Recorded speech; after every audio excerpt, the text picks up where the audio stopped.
Joining us now is OjyOkpe with stories trending around the world. Hello, Junix. Good morning, Dr. Abati. How are you this morning? Good morning, Vimbai. How are you this morning? I said you're looking like the law this morning. Like the law, yes. I mean, today is a day of tributes and milestones, so I thought I should look like the law. Why not? Good morning, Rufai. How are you this morning? Morning, Audrey. Perfect. Well, all right. Good morning to you, viewers. Let's begin what's trending by paying tribute to former President Muhammadu Buhari, who passed away in London on Sunday, July 13th, at the age of 82. His death marks the end of an era for a man who dedicated his life to serving his country, both in military uniform and as a civilian.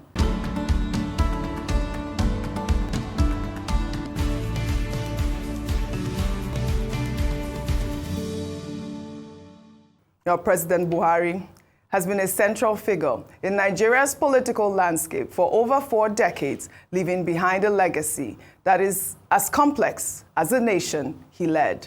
Born in Daura, Katsina State in 1942, Muhammadu Buhari's journey was defined by a deep sense of duty and a commitment to discipline. His military career saw him rise through the ranks, culminating in his tenure as Nigeria's military head of state from 1983 to 1985. This period was marked by the famous War Against Indiscipline campaign, a stringent effort to restore order, integrity, and national pride. While his methods were often controversial, his supporters viewed them as a necessary antidote to the pervasive corruption and disorganization of the time. After years in the political wilderness, Buhari staged a historic comeback, embodying the aspirations of millions of Nigerians yearning for change. In 2015, he achieved a monumental feat by becoming the first opposition candidate to defeat an incumbent president in a democratic election.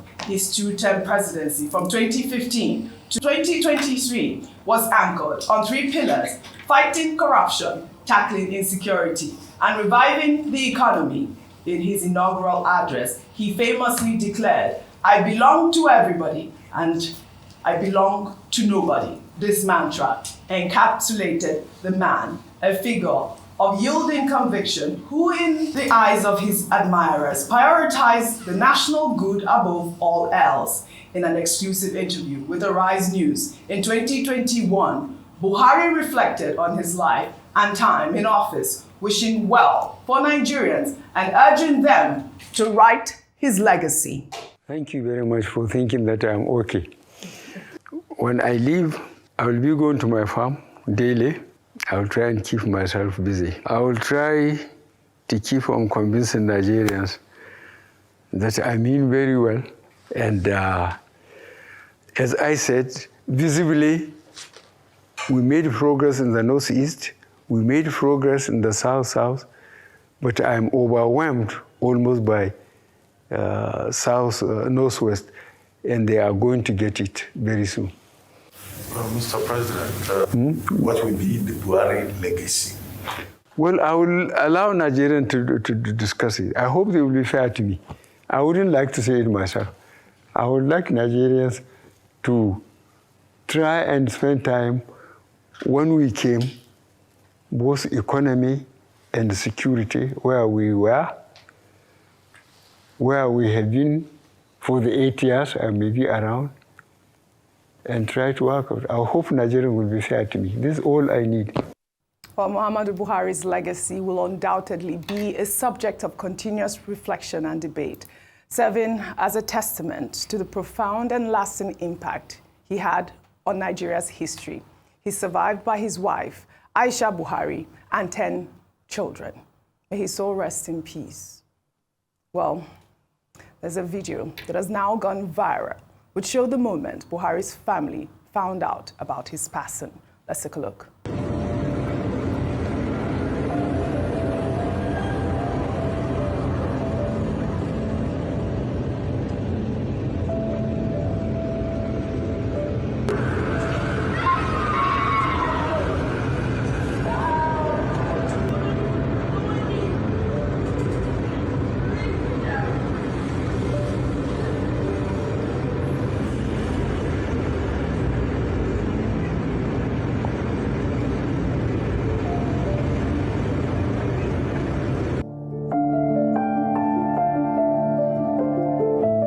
touching moment, Vimbai, that video that has now gone viral showing his family, mourning his death right there in London. A lot of conversations have been had so far.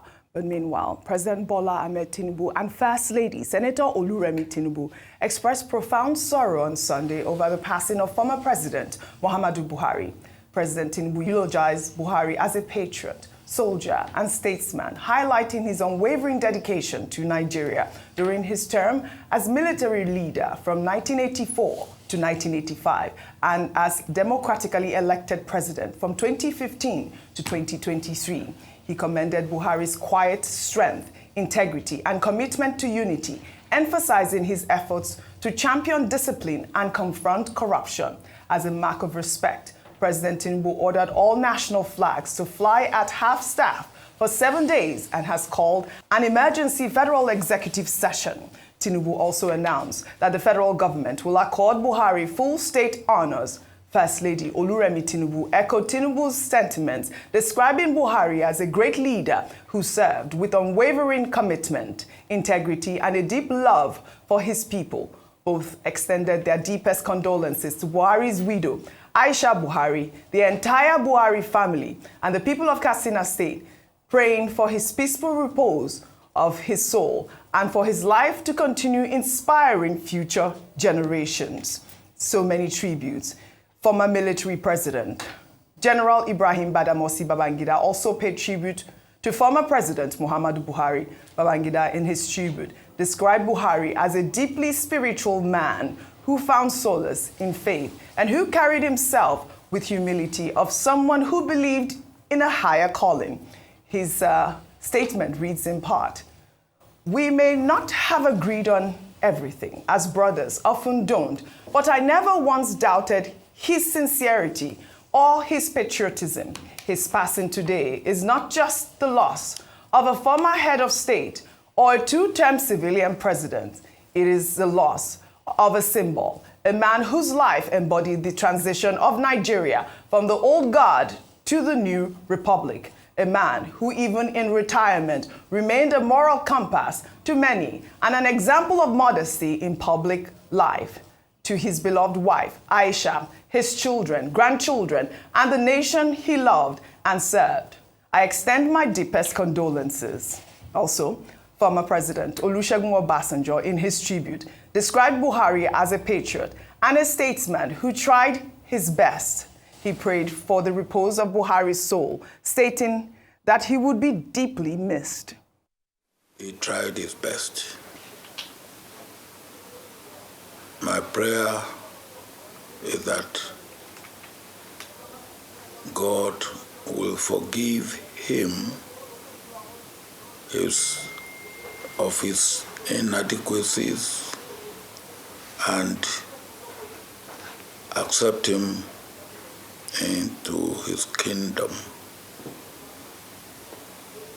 It's a loss to the nation because at a time like this, we need the totality of the experience and what I may call statesmanship of all those who have had the opportunity to run the affairs of this country in the past to get us out of the situation we are in. He will be sorely missed, and may his soul rest in perfect peace. We know that during Buhari's presidency, Obasanjo famously wrote at least 3 open letters criticizing Buhari's administration. Well, the Director General of the World Trade Organization, OjyOkpe, also paid tribute to Buhari in a post on X, stating that the news of the former president's death came as a shock to her because she had sent him a get well message shortly before learning of his passing. Her post reads in part, "Unbelievable. I did not know just how His Excellency President Buhari was, and minutes after sending my get well wishes, I have just learned that he passed away. I am so very sorry. May the soul of His Excellency rest in perfect peace. My deepest condolences to the entire Buhari family and his close aides and associates." while also Vice President Kashim Shettima, accompanied by the President's Chief of Staff, Femi Gbajabiamila, traveled to London on Sunday to bring the body of former President Muhammadu Buhari back to Nigeria. In his tribute, Shettima expressed profound sorrow over Buhari's death, calling it the biggest loss Nigeria has ever incurred in recent times, stating that Nigeria has lost one of its greatest leaders. Shettima, who recently visited Buhari in a London clinic at the president's request, lamented that Buhari succumbed to death just when a quick recovery was anticipated. The vice president offered his condolences to the Buhari family, Katsina State, and all Nigerians, urging them to find comfort in the lasting impact of Buhari's contributions to the nation. Outgoing president of the African Development Bank, Akiwumi Adesina, was the last known public visitor of Muhammadu Buhari. Before his death on Sunday, on April 17th, Adesina met with Buhari in Kaduna to express appreciation for his support during his election and re-election as AFDB president. Well, here's a photograph from that visit. Vimbai, we have seen tributes coming from different parts of the world, not just in Nigeria. I also know that the Katsina State governor has also sent tributes. Like I said, the vice president is in London at the moment, bringing Buhari's remains back home. Absolutely. I've seen tributes from Indian Prime Minister Narendra Modi. I've seen President Cyril Ramaphosa of South Africa, Mada Bio of Sierra Leone. I've seen Zimbabwe. I've seen, of course, they will continue to flow in because he was, we discussed his foreign policy earlier. He was somebody who made an effort to extend a branch and make sure he was connected with the rest of the world and ensure that Nigeria was not in isolation. And he's one of those presidents who lived through the era and had to govern through the era of COVID-19 and all that the global pandemic brought. We've looked at so many aspects of his life and legacy and his time in office, his time as a soldier and as a military head of state and so forth. And I think the consensus really is that I continue to use the word paradox. And it's just a moment of humility, I think, for all those in service, whether they be at the presidential level or, at whatever level you are in public service. Just a reminder that what we do when we are in public office counts, it matters, it lives beyond us. The impact we make on people's lives, whether it be negative or positive, it lives way beyond us. I know several people who are in deep sadness and mourning today. I know other people who feel otherwise to that sentiment. And I think more than anything, it should just be a call for our leaders to just remember that beyond office there is life, not just for them, but for the nation and the people that they are elected to steward over. And just to a sobering moment where they ask themselves, how will I be remembered? I love that question that Dr. Abati asked in that media chat that they had. And, the fact that he said, it's not up to me to, to say what I will be remembered for, what my legacy will be. And that's what we are seeing unraveling now. I watched a comment, I believe it was Frank Tietie, I think last night on Newsnight.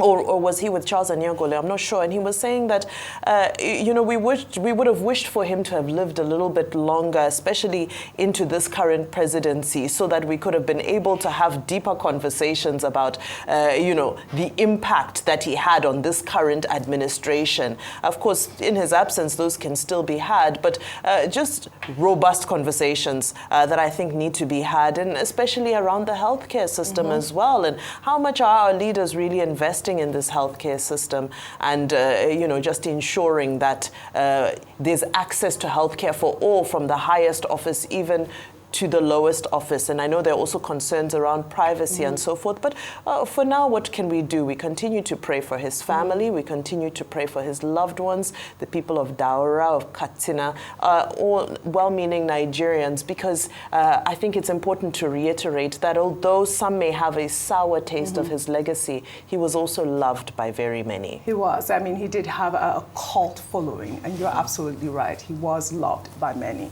May his soul rest in peace. More on milestones.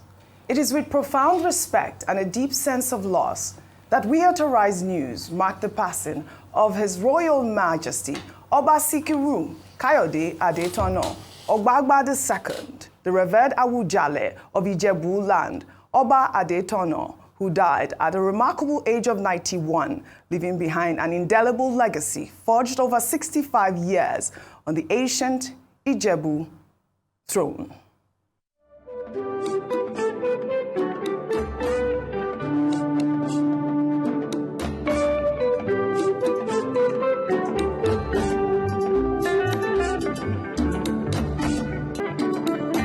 Ijebu bẹ̀rẹ̀ láti Ìjẹ̀bú Òde o, àgọ́ òye Ìjẹ̀bú Igbó. Ìtẹ̀lé mọ́yé kẹsàn Ìjẹ̀bú Ìmúṣin. Ascending the throne at a young age, Oba Adetono quickly distinguished himself as a monarch of exceptional foresight and courage. He navigated Ijebu land through significant historical transitions, from the twilight of colonial rule to the complexities of independent Nigeria, always prioritizing the welfare and progress of his people. His reign, spanning more than 6.5 decades, was a testament to enduring leadership, unwavering commitment, and profound wisdom. His tenure was characterized by a remarkable development in Ijebu land, including advancements in education, infrastructure, and economic empowerment. He was a staunch advocate for justice, peace, and unity, both within his domain and across the wider Yoruba nation. Beyond his developmental strides, Oba Adetono was a custodian of Yoruba culture and traditions. He meticulously preserved and promoted the rich heritage of Ijebu land, ensuring that ancient customs and festivals continued to thrive, fostering a strong sense of identity and pride among his subjects. His 65 years on the throne stand as one of the longest and most impactful reigns in Yoruba history, a true golden era for Ijebu land. The spirit of Baba is a Miloka. That's Baba. Being blunt, being incisive, that's him. It will tell you. And that, ever since, it's been the spirit that is driving me to serve. I'm honored, Baba. I am honored. Ìjẹ̀bú bẹ̀rẹ̀ láti Ìjẹ̀bú Òde o, àgọ́ òye Ìjẹ̀bú Igbó. Ìtẹ̀lé mọ́yé kẹsàn Ìjẹ̀bú Ìmúṣin. Oh, may his soul rest in peace. He will be remembered as a monarch who not only witnessed history, but actively shaped it, leaving behind a legacy of peace, progress, and cultural vibrancy. Dr. Abati, over to you. I learned this morning also that you are also a biographer of the late Ogbagba. Official reviewer. I learned that at 7 a.m. this morning. It was yes. an autobiography. Yes. And then they invited me to review it at the public presentation. Sorry just about to your add loss. something Yes. very short, in addition to all that I've said. Both men who passed the same day, President Muhammadu Buhari and the late Awujale, they were actually very close friends, and there were pictures of them, Yes, together. But despite that closeness, many who knew the Awujale, will remember that he was not partisan. He was the father of all, because I had a short stint in politics, and his door was open. Whether you were from PDP or from APC, everybody was his. I was his child, and he encouraged persons across the board. And that's why for 65 years, his appointment was announced January 4, 1960. He was presented to the people of Ijebu land January 18, 1960. For that 65 years, it became a symbol, a rallying point for the Ijebu people. And, that I hope, his legacy will be respected, and, they will continue in his footsteps. Now, as for President Buhari, you focus heavily on the example of President Tinubu, how he has, responded, sending a delegation abroad. Yes. Also taking care of him, paying attention to him, and all of that. I think it's a beautiful thing to see. And you also see that the former heads of state, they've paid their tributes.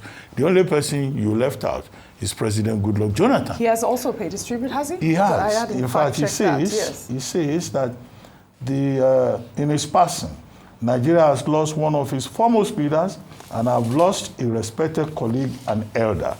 His legacy will continue to endure in the hearts of all who value sacrifice, integrity, perseverance, and devotion to national ethos. President Jonathan also describes him as a courageous leader, a disciplined officer, and a committed public servant. That coming from, a man who lost to President Buhari in the 2015 election shows, I think it's a lot of decency and civility. Yes. And across board, it shows that, we are setting a different example for the people of Zambia who are in court over the burial of former President Edgar Lungu. In fact, a South African court is looking into the matter, but we don't have that kind of rancor here. We have a state that appreciates, people who have served at that highest level, and definitely President Buhari will get a state burial, and all his colleagues are united in saying that he made his mark, he made his own contributions. The other details about what he did, what he didn't do, time would, all of that is in the womb of time. And like he said in that interview, I'd love Nigerians to write my legacy. Again, the general, may his soul rest in peace. Now to celebratory milestones, Sunday, July 13th marked the 91st birthday of Nigeria's literary icon, Professor Wole Soyinka, a towering figure in global literature. He's best known for his groundbreaking work as a playwright and a poet, and for being the first African to win the Nobel Prize in Literature in 1986.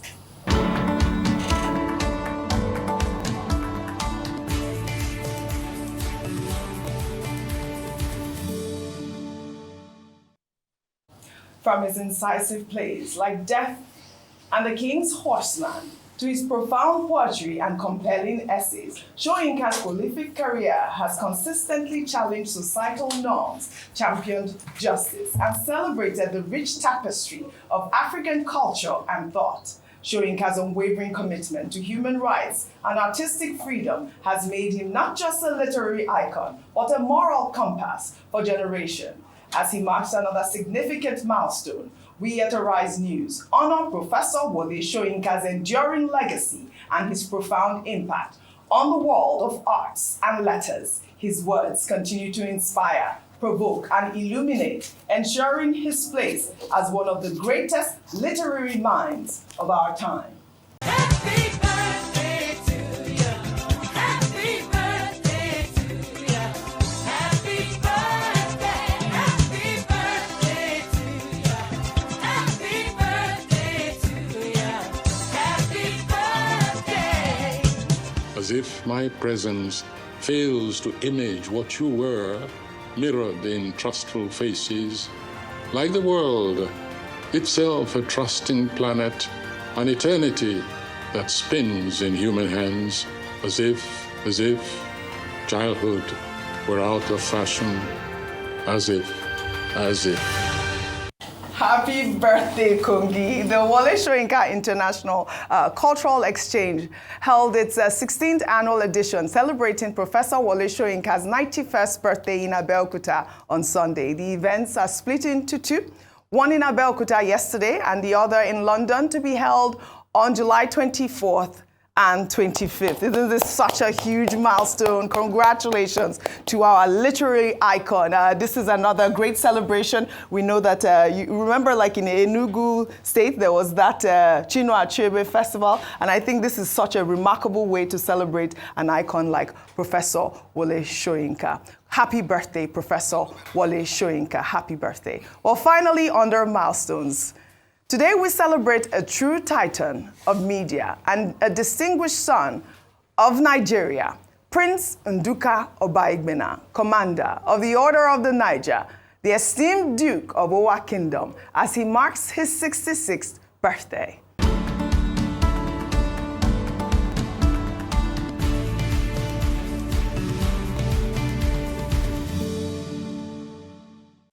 As a visionary founder, chairman, and editor-in-chief of This Day Media Group and Arise News Channel, Prince Nduka Obaigbena has not merely built media empires, he has fundamentally reshaped the landscape of journalism and broadcasting, both within Nigeria and on the global stage, with an unparalleled blend of audacity, innovation, and an unwavering commitment to quality. Obaigbena has consistently pushed boundaries, providing platforms for incisive analysis, diverse perspectives, and impactful storytelling. This day, under his leadership, became a beacon of independent journalism, while Arise News Channel brought a much-needed African voice to international news, challenging narratives and fostering a deeper understanding of the continent.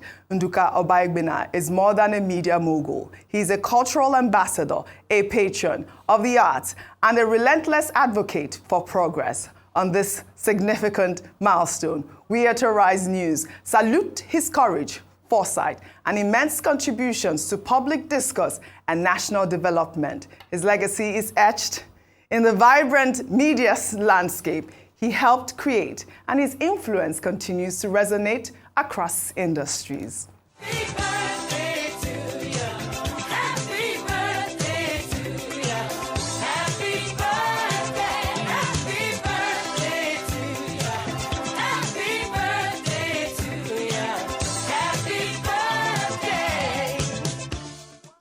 Happy birthday to the Duke. Implications, the Duke. We've been talking about implications the whole time. Rufai, over to you really quickly. When? What happened? Today, on behalf of Chelsea and on behalf of Chelsea, you're a Chelsea fan. So I've ordered some implications to come, but I just want to celebrate him. Yes, please. I mean, he's a man for all seasons, and he's a man that is very strong with his convictions. As it is with life, you know, there are various opinions about people. Yes. But one thing I can say from working with him is, it's a man that looks at the possibility of something great. A lot of people never gave him a chance when he started Arise over 10 years ago. But he created a platform where people can truly air their views. And all he requires from you is to be fair and to be balanced, to be able to look at all sides and tell the story the way it should be told. He's a fearless man. He's told the story how he withstood the military might. He's a fearless man. And a lot of people might not like that level of fearlessness. He's a man that, when he comes with the big ideas, as long as you have the best argument in the room, he will concede to you. And trust me, we've had those debates and interactions. As long as you have a better argument and a better logic, he'll concede to you. He's not perfect. And the truth is, we wish him many more years with heart and compassion as the Arise brand and the This Day brand continue to soar very high. I know there are implications. He's the master of implication. He likes life and he likes a good celebration. For Professor Wole Soyinka, what else can I say? A man so towering in his conviction that he took a side with the eastern part of this country when the war started. A man that was ready to go to prison for his conviction, that stood the might of Akintola in the struggles of the wet here. And these convictions led him to jail. But he came out of jail triumphant. He wrote his prison memoirs. And we all know the story of the man died. And Wole Soyinka was that man that said, the man dies in you when you cannot uphold your conviction. He who keeps silent in the face of tyranny. On the face of tyranny. And he's a man over the years, that conviction has stood still through the military era and all of that. And the democratic struggle, we saw what he did for this country. But that conviction was challenged in the last election, and that's where I disagree with him. the positions he took in the last election. Olushoyinka is a towering figure we all look out for. And that interview Granted on Arise made me have a second view about him and the convictions he truly represented. That was a low moment, but I will keep celebrating him. I've met him many times. I've had the privilege of having many dinners with him and having many interactions with him. And it's one that you definitely want to have a good time with. Yes, absolutely, absolutely. Dr. Mati, quick second. Okay, I think it's about a year ago or 2 years ago, I wrote a piece. First, I titled it July People. Then I changed it to, for the benefit of the reader, I changed it to Soyinka, Oshoba, or Baigbena. Because the three of them are July people. Professor Soyinka, July 13. Prince Nduka Baigbena, July 14. And today is also Chief Olusegun Oshoba's birthday. Happy birthday. Wow. He's 85 today. Wow. He's considered the most versatile reporter that Nigeria has ever seen. At 85, he's still a reporter. He's still attending media events. He's still providing leadership. And in that category, you have provision of leadership. You have Prince Nduka Baigbena also. Visionary, very creative.